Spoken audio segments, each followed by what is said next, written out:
Bismillahirrahmanirrahim. Alhamdulillahirabbil alamin. Allahumma shalli ala sayyidina Muhammadin wa ala ali sayyidina Muhammad, amma ba'd.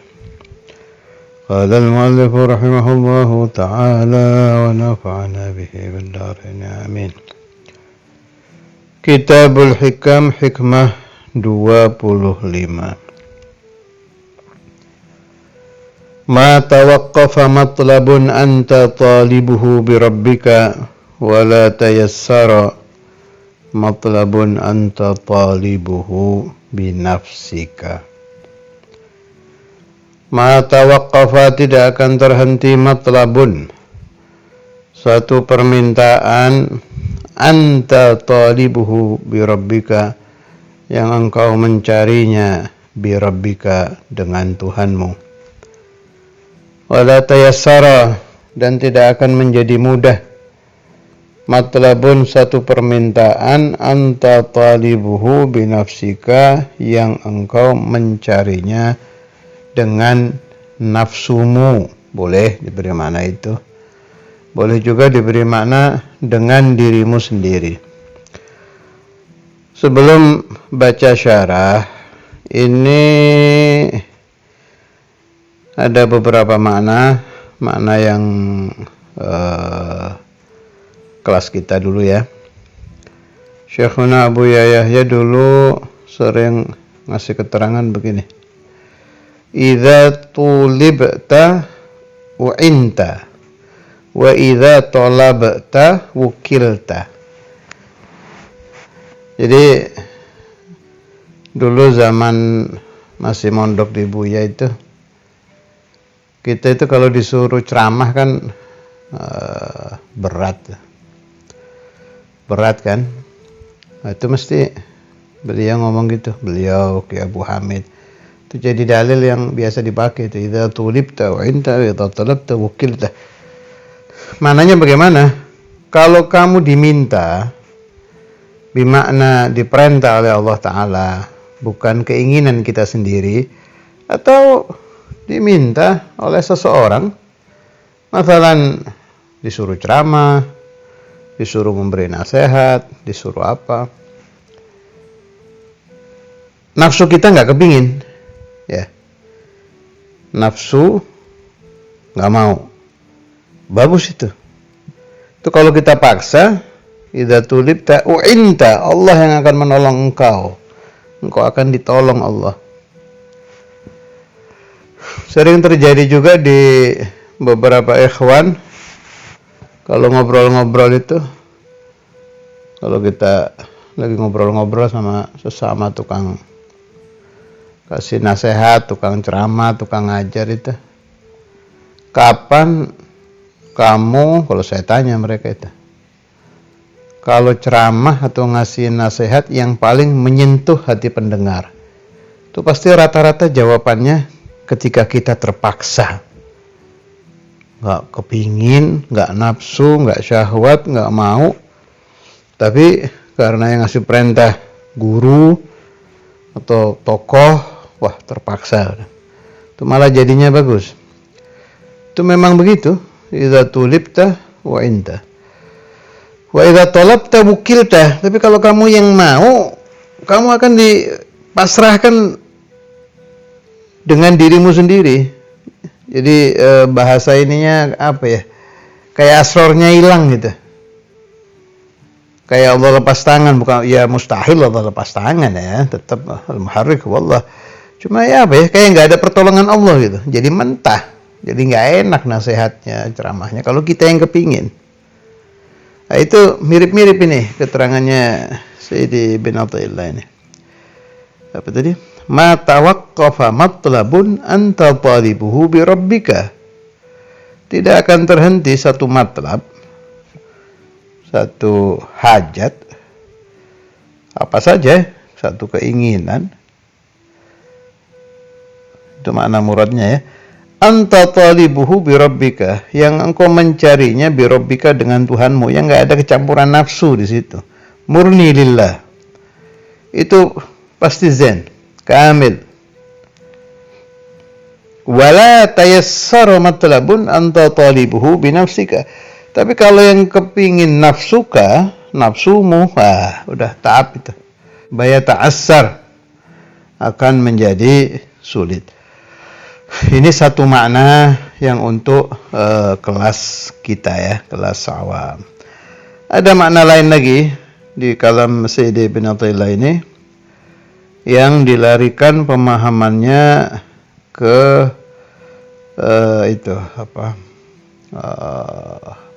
magam kun fayakun. Ini untuk haulail qaum nih, haulail kiram sekarang ini. Kalau buat kita yang tadi. Jadi ma tawaqqafa matlabun anta talibuhu bi rabbika. Tidak akan terhenti masalah apapun yang kamu mintanya bi qudratillah, bi quwwatillah, bi iradatillah, bila haula wala quwwata illa billah. Sudah hilang ini. Haulun wa quwwatun dari diri kita tidak ada. Tidak merasa bisa, tidak merasa mampu. Betul-betul kosong. Al-Qadir huwallah, terjadi itu. Itu yang disebut magam kun fayakun.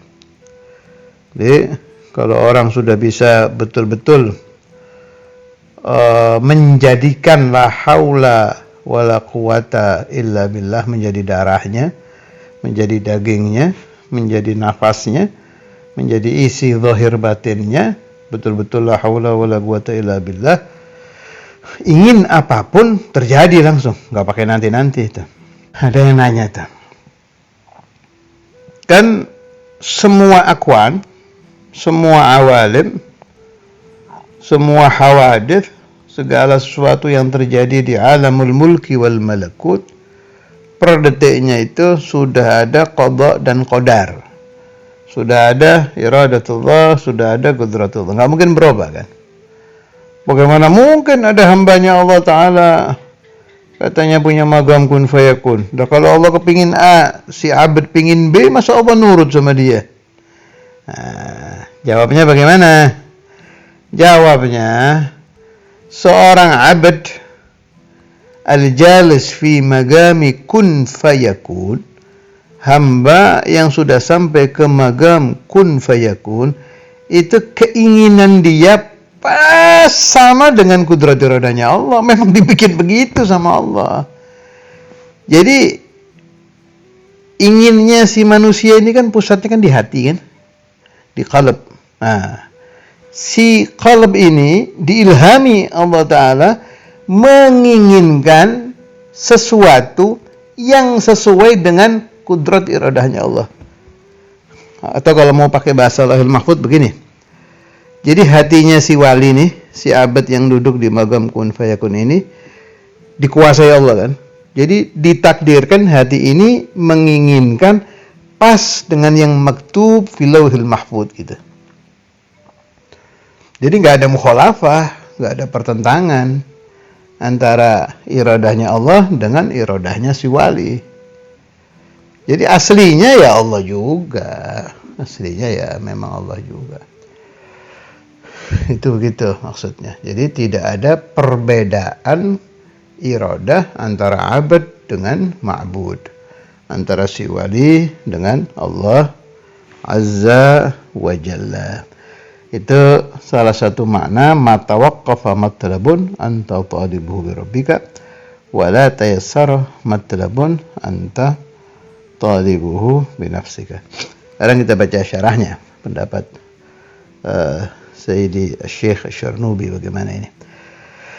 Yakni yang dimaksud si syarih ma ta'assara, tidak akan menjadi sulit matlabun, suatu matlab min matalibid dunia wal akhirah, daripada matlab-matlab dunia dan akhirat, anta talibuhu bi rabbika, yang engkau memintanya bi rabbika ay bil i'timadi alaihi, dengan bersandar kepada Allah, wat tawassuli ilaih, dan bertawassul kepada Allah. Ini gini ya, biasanya pemahaman tawassul itu kan seolah-olah hanya kepada makhluk kan, ke Syekh Abdul Qadir Jailani, ke aulia, ke malaika, ke siapa lagi, Sayyidul Wujud, jelas Maulana Muhammad SAW, ke tempat-tempat yang mu'azzamah. Ternyata tidak. Nanti ada di hikam itu bab tentang munajat Imam Ibn Athaillah. Nanti di situ Anda dapati ajib nanti di akhir-akhir itu. Jadi Sayyidi Ibn Athaillah ini yatawassal billah ilallah. Jadi tawassulnya ke Allah lagi. Wajib itu nanti itu di pasal akhir kalau nggak salah itu. Munajat Al-Imam Ibn Athaillah yang awalnya ilahi itu. Jadi kita bisa paham di situ bahwa bertawassul boleh bertawassul kepada Allah untuk meminta kepada Allah. Malah boleh dikata begini, at-tawassul billah, untuk meminta kepada Allah itu paling agungnya tawassul. Jelas lebih tinggi dari tawassul dengan makhluk yang diagungkan Allah, ke Rasulullah, ke Rasul, wal Anbiya, wal Quran, dan lain-lain. Naam, Al-Quran kalam Allah. Nanti di munajat nanti itu dibahas secara jelas nanti. Cara bertawassul kepada Allah untuk memohon kepada Allah. Ini lain, bukan di munajat, lain lagi ini. Allahumma inni tawassaltu ilaika bika. Model-model begitu itu. Yajuz dan termasuk mustajab, salah satu cara tawassul yang mustajab itu. Famata anzalta hawaijaka bihi, maka kapan saja engkau turunkan hajat-hajatmu bihi dengan Allah, fagat tamassakta bi agwa sabab, maka engkau telah berpegang teguh dengan sabab yang paling kuat. Wa fuzta bi qada'iha min ifdalihi bi ghairi ta'ab, dan engkau akan beruntung dengan terkabulnya hajat itu dari karunia Allah Ta'ala dengan tanpa capek-capek. Wa may yatawakkal 'ala Allah fa huwa hasbuh. Dan siapa orang yang tawakkal, yang pasrah 'ala Allah kepada Allah, bahwa maka Allah hasbuhu akan mencukupinya. Wa ma'na qawlihi wa la tayassara matlabun anta talibuhu binafsika annaka law i'tamatta ayyuhal muridu ala hawlika wa quwwatika ta'assarat alaika al-matalibu wa lam tatahassal ala bughyatika. Dan makna qaul Sayyidi Ibn Athaillah wa la tayassara matlabun anta talibuhu binafsika, annaka, sesungguhnya engkau, lau i'tamatta, seandainya engkau bersandar, ayyuhal murid, wahai murid, ala haulika wa quwwatika, atas daya upayamu, ta'assarat, menjadi sulit, alaika, bagi kamu, al-matalibu, permintaan-permintaan, walam tatahassal, dan tidak akan hasil engkau, ala bughyatika, atas cita-citamu. Bughyah boleh dimaknai cita-cita, boleh dimaknai harapan. Maka benar sekali ucapan ba'dul masyayikh yang mengatakan bahwa isi hikam adalah la haula wa la quwwata illa billah. Faman tahaqqaqa bila haula wala quwwata illa billah, orang yang betul-betul sudah sempurna tahqiq pemahaman la haula wala quwwata illa billah, sempurna ini, maka dia telah mengamalkan hikam. Kebalikannya sama saja, siapa-siapa yang sempurna mengamalkan kitab hikam, maka betul-betul dia telah menjadi la haula wala quwwata illa billah. Lanjut ke hikmah ke-26. Qala al-muallif rahimahullah, min alamatin nujhi fi nihayat ar-ruju'u ila Allah fil bidayat. Dari sebagian tanda-tanda kesuksesan di dalam akhir-akhir, dalam nihayah, ar-ruju'u, kembali kepada Allah Ta'ala, fil bidayat, di awal-awal. Ada kalamnya Imam Ghazali apa itu? Al-bidayatu lahiyan nihayah, ya. Al-bidayatu lahiyan nihayah. Ya, kalau ini min alamatin nujhi fil nihayat Ar-ruju'u ilallahi fil bidayat. Min alamatin nujhi fil nihayat ar-ruju'u ilallahi fil bidayat. Ay minal alamati, dari sebagian tanda-tanda ad-dallati yang menunjukkan alan nujhi, atas sukses, bidhammin nun ay adhafar lil murid, lil murid, bagi murid, bimaksudihi, dengan tujuannya, fi nihayatihi, di nihayahnya, nihayah akhir suluk. Ar-ruju'u, kembali, ilallahi ta'ala, kepada Allah ta'ala, bitawakkuli alaihi, dengan tawakal kepada Allah, wal isti'anati bihi, dan meminta tolong kepada Allah, fi bidayatihi, di bidayahnya, di permulaan suluknya. Faman sahhaha bidayatahu birruju'i ilallah, siapa orang yang mentashih, membenarkan bidayahnya birruju'i, dengan kembali ilallah, ke Allah. Bidayah itu awal suluk, nihaya akhir suluk. Wattawakkul, dan pasrah. Wattawakkuli, dan pasrah, fi jami'i umurihi, di dalam semua urusan-urusannya, alaihi, kepada Allah. Najah, maka dia akan sukses, akan berhasil, fi nihayatihi, di nihayahnya, allati hiya halu wusulihi, nihayah itu keadaan sampainya dia ila matlubihi, ke yang dia cari. Wa faza, dan dia beruntung, bima yuqarribuhu ladaihi, dengan apa-apa yang mendekatkan dia ladaihi, di sisi Allah. Wa amma man lam yusahhih bidayatahu bima dzukir. Wa amma man, adapun orang lam yusahhih, yang tidak mentashih, bidayatahu, bidayahnya, bima dzukira, dengan yang disebut tadi, minat tawakkul wal isti'anah ila akhirih, inqada'a 'anil wusul, maka dia akan terputus dari sampai kepada Allah, maksudnya enggak nyampe. Walam yablugh, dan dia tidak akan sampai, fi nihayati amrihil ma'mul, di nihayah suluknya dia itu, dengan yang dia harapkan. Qala ba'dul arifin, berkata sebagian aulia, man dhanna, siapa menyangka, annahu, sesungguhnya dia, yasilu ilallah, usul kepada Allah, bighairillah, dengan selain Allah. Nah, ini penting ini ya. Jadi orang kalau tirakat atau riyadhah atau suluk, jangan pegangan dengan tirakatnya. Contoh orang yang sering puasa sunnah, jangan sampai ya'taqid, apalagi ya'taqid, berharap saja bahwa dengan puasa sunnahnya itu dia akan sampai kepada Allah, itu keliru.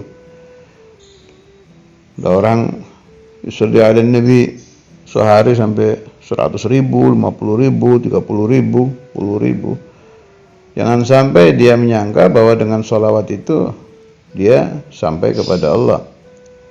Apalagi orang yang ahli sedekah, taruhlah sehari sedekahnya 1 juta, jangan sampai dia menyangka dengan sedekah itu dia bisa sampai kepada Allah. Maksudnya bagaimana? Sedekahnya tetap, sholawatnya yang banyak tetap, puasa sunnahnya tetap, tapi pakai bahasa langsung aja lah, bahasanya Sayyidina Sanusi. Ini la yu'athir, tidak akan membekas sama sekali, tidak bisa menciptakan. Kalau bahasa yang lebih mudah dipahami, sholawat tidak menciptakan wusul kepada Allah, puasa tiap hari pun tidak menciptakan wusul kepada Allah, kemudian ibadah apapun tidak menciptakan wusul kepada Allah. Yang menciptakan usul kepada Allah itu ya Allah lagi, gitu. Jadi caranya bagaimana? Ya qalb ini yang perlu ditata itu, ya Allah. Sulit memang ini. Kita sudah terbiasa bahwa akwan ini bisa membuat kita sampai kepada sesuatu. Terbiasa yang sudah kita jalani dari kita kecil ya. Tapi harus bisa itu, harus bisa. Dan pasti bisa. bitamrin, dilatih, kemudian dibiasakan serba Allah gitu. Hanya yang saya lihat ada orang yang berusaha serba Allah itu nanti ada penyakitnya itu. Berhenti yang puasa, berhenti puasa. Yang sholawatnya jadi ala TV. Biasanya 10.000 jadi paling 100-200. Kan semuanya Allah, ya udahlah. Wih, ngawur lagi itu. Contoh yang terbaik itu Maulana Rasulullah Sallallahu Alaihi Wasallam. Itu contoh yang terbaik itu Nabi. Bayangkan Nabi yuharib, tetap perang, padahal kurang itikot apa Rasul Sallallahu Alaihi Wasallam bahwa yang menciptakan zuhurul Islam Allah, yang menyadarkan orang-orang kafir kala itu Allah, yang paling serba Allah dari semua makhluk Allah, bahkan melebihi serba Allah yang ada di malaikat ya Rasulullah Sallallahu Alaihi Wasallam. Tapi kasab ikhtiarnya Nabi nihaya itu. Allahumma salli wa sallim wa barik alaih. Allahumma salli wa sallim wa barik alaih. Sampai perang apa segala macam lah Rasulullah itu. Allahumma salli wa sallim wa barik alaih, segala macam. Balaghan nihayah fi kulli syai'in min al-ibadah Nabi sallallahu alaihi wasallam. Padahal beliau balaghan nihayah di dalam tawakal, balaghan nihayah di dalam pemahaman la ta'thira li syai'in minal kainat, serba nihayah. Jadi kalau kita mau terpeleset, begitu pikiran mulai diarahkan ke serba Allah, kita terpeleset akan meninggalkan ibadah zahir. Ingat Nabi Muhammad sallallahu alaihi wasallam. Sampai kakinya aja kayak apa itu? Min kathrat qiyamihi bil-lail. Allahumma shalli alaihi. Teruskan, wa man ista'ana ala ibadatillahi bi nafsihi wukila ila nafsihi, dan siapa yang meminta tolong untuk ibadah kepada Allah dengan dirinya sendiri, wukila ila nafsihi, dia akan dipasrahkan kepada dirinya sendiri, ditinggal Allah. Artinya ditinggal Allah, Allah Ta'ala malah tidak menyampaikan dia kepada al-wusul ilallah. Alhasil, ini maksud Sayyidi Ibn Athaillah, ada bidayatul ibadah, atau pakai bahasa yang lebih gampang urusan di kitab ini, bidayatul wusul, ada nihayatul wusul. Bidayatul wusul itu ya suluk, awal suluk itu. Orang mulai berjalan untuk usul ilallah ya dengan suluk. Nihaya itu sampai kepada Allah, sudah pernah saya bahas panjang lebar kan, ilmul yaqin, ainul yaqin, haqqul yaqin.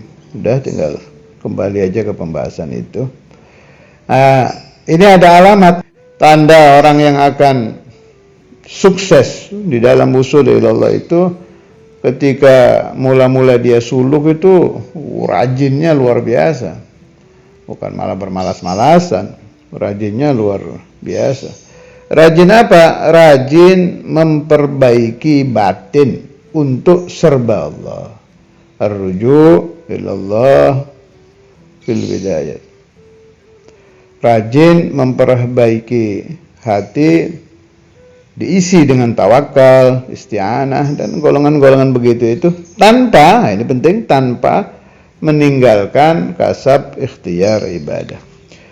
Ini ada kata-kata nihaya dengan bidayah ya. Jadi entah saya sudah pernah sampaikan apa belum. Kalau sudah alhamdulillah, kalau belum ya ini tolong diperhatikan. Jadi ini lain masalah, cuma kebetulan saya ingat saja. Jadi ada bidayahnya Sayyidina Al-Faqih Al-Muqaddam, pendiri Thariqah Alawiyah, ada nihayahnya Syekh Abdul Qadir Jailani. Itu sering menimbulkan kesalahpahaman di pembaca. Jadi Habib Abdul Haddad itu bilang, kanat bidayatuhu mithlan nihayati min agranihi fa'tabir hadza bitibyani. Jadi bidayah suluknya Faqihil Muqaddam itu seperti nihayah suluknya Syekh Abdul Qadir. Ya, saya ulangi, bidayah permulaan suluknya Fathul Muqaddam itu sama dengan akhir suluknya Syekh Abdul Qadir. Gimana akhirnya gitu. Itu pemahaman yang, ini omongan benar ini. Hadzal kalam min Imamul Haddad sahih. Saudara Imam juga sering nyebut, wali-wali yang lain, ulama-ulama lain di Tariqah Alawiyah sering menyebut. Tapi yang ingin saya perbaiki itu pemahamannya, muradnya. Jadi Fathul Muqaddam baru awal suluk saja itu sudah sampai ke akhir makom Syekh Abdul Qadir, itu keliru. Ya. Kok bisa keliru? Oh iya, yang mewarisi Qutbiyahnya Syekh Abdul Qadir kata Imamul Haddad juga itu nanti larinya ke Fathul Muqaddam, meskipun nggak langsung lewat sapa dulu gitu. Teliti, ternyata ini pembahasan ada di kalamnya Habib Idrus bin Umar Al-Habsyi, ini saya baca ya. Wa kana yufidu radhiyallahu anhu ala qawli Sayyidina Abdul Haddad fi madhi Sayyidina Fathul Muqaddam. Kanat bidayatuhu mithla nihayati min aqranih. Inna aqranahu mithla al-Jailani wa adrabihi fa innahu yurwa an Sayyidina Syekh Abdul Qadir al-Jailani annahu lama hadratul wafat amara man indahu an yatrahuhu fi zugagin min azigati Baghdad falamma tarahuhu qala hadha huwa al-haqqu alladhi kunna anhu bima'zil yani al-khudu' wa tamaskun lillah wa hadha al-wasf kana li sayyidina al-Fathul Muqaddam min awal bidayatihi fa nihayatu sayyidina Syekh Abdul Qadir al-Jailani ka bidayati sayyidina al-Fathul Muqaddam. Itu maksudnya gini lah, Syekh Abdul Qadir itu kan zuhurnya itu luar biasa kan. Di zaman beliau muncul itu zaman keemasan kaum sufi. Zaman betul-betul, kalau saya boleh pakai bahasa ya, tidak melebih-lebihkan ini, tidak melebih-lebihkan, mudah-mudahan tidak suul adab. Ya kayak Rasulullah dengan sahabat lah di dalam zuhur loh. Waktu Rasulullah SAW futuh Makkah itu kayak apa itu zahirnya Nabi Muhammad kan. Syekh Abdul Qadir itu futuh wilayah itu luar biasa, betul-betul meledak. Sufiyah itu di zaman Syekh Abdul Qadir udah nggak ada orang yang tidak kagum. Jadi mazhar yang luar biasa. Makanya Syekh Abdul Qadir kan kalau ngajar kan nusibalahul kursi kan, di kursi tinggi bagus gitu.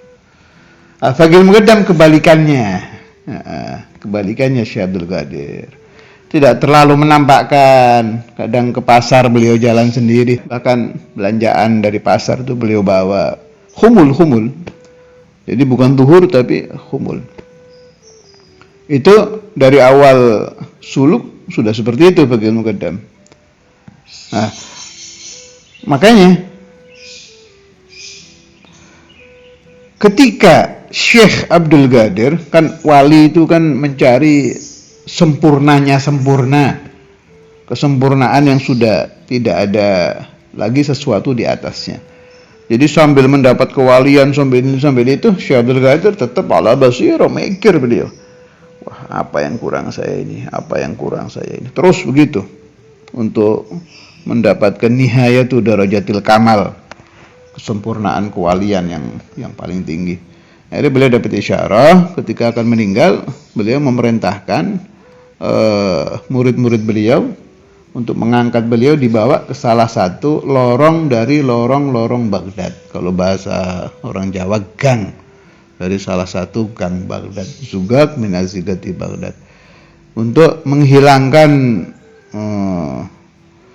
dahsyatnya zuhur beliau itu, supaya beliau mengalami seperti hakikah sufiyah yang biasa di tempat yang aladhifi, yang jelek, menampakkan du'uf, maskanah, kelemahan, kemiskinan. Nah, itu di akhir umurnya begitu. Ini yang dimaksud Imamul Haddad itu ini. Jadi bidayahnya Fathul Muqaddam seperti nihayahnya Syekh Abdul Qadir al-Jailani, ay fi du'fi wal maskanah gitu.